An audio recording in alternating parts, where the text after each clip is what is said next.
സുഹൃത്തുക്കളെ എല്ലാവർക്കും നമസ്കാരം. അത് നമ്മളിന്ന് ചെറിയൊരു ആംപ്ലിഫയർ ബോർഡാണിത്. നമ്മൾ TDA 2030 വെച്ച് ചെയ്ത ഒരു സ്റ്റീരിയോ ബോർഡാണ്. അന്നേരം ഈ ആംപ്ലിഫയറിനെ കുറിച്ചൊന്നും അറിയാൻ വയ്യാത്തവർക്ക് വേണ്ടിയുള്ളൊരു വീഡിയോ ആണ്. ആദ്യമായിട്ട് ഇലക്ട്രോണിക്സ് കുറച്ചെങ്കിലും അറിഞ്ഞിട്ട് ഒരു ആംപ്ലിഫയർ ചെയ്യാൻ ആഗ്രഹിക്കുന്ന സുഹൃത്തുക്കളാണെങ്കിൽ അവർക്ക് പ്രയോജനകരമായ ഒരു വീഡിയോ ആണിത്.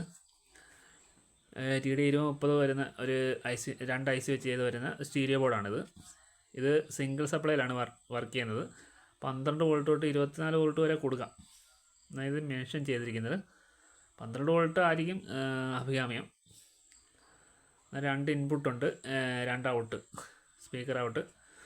ഒരു 10 വാട്ട്സിൻ്റെ 2 സ്പീക്കർ വെച്ച് ഈ ആംപ്ലിഫയർ വർക്ക് ചെയ്യിപ്പിക്കാം 4 ohms. പിന്നെ ഇതിൻ്റെ ഔട്ട് വരുന്നത് 2 കപ്പാസിറ്റർ വഴിയാണ് സ്പീക്കർ ഔട്ട് വരുന്നത്.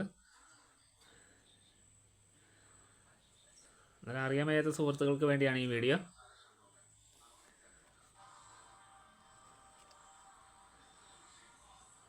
ചെറിയ രീതിയിലൊരു മ്യൂസിക്കൊക്കെ കേൾക്കാം. ഇത് ധാരാളം ഹൈ ഫ്രീക്വൻസി ഉള്ളൊരു ഓഡിയോ ഔട്ട് ചെയ്ത് നിന്ന് കിട്ടുന്നതാണ്. അന്നേരം പിന്നീട് ഒരു ദിവസം നമുക്ക് ഇതിൻ്റെ ഒരു വീഡിയോ ചെയ്യാം.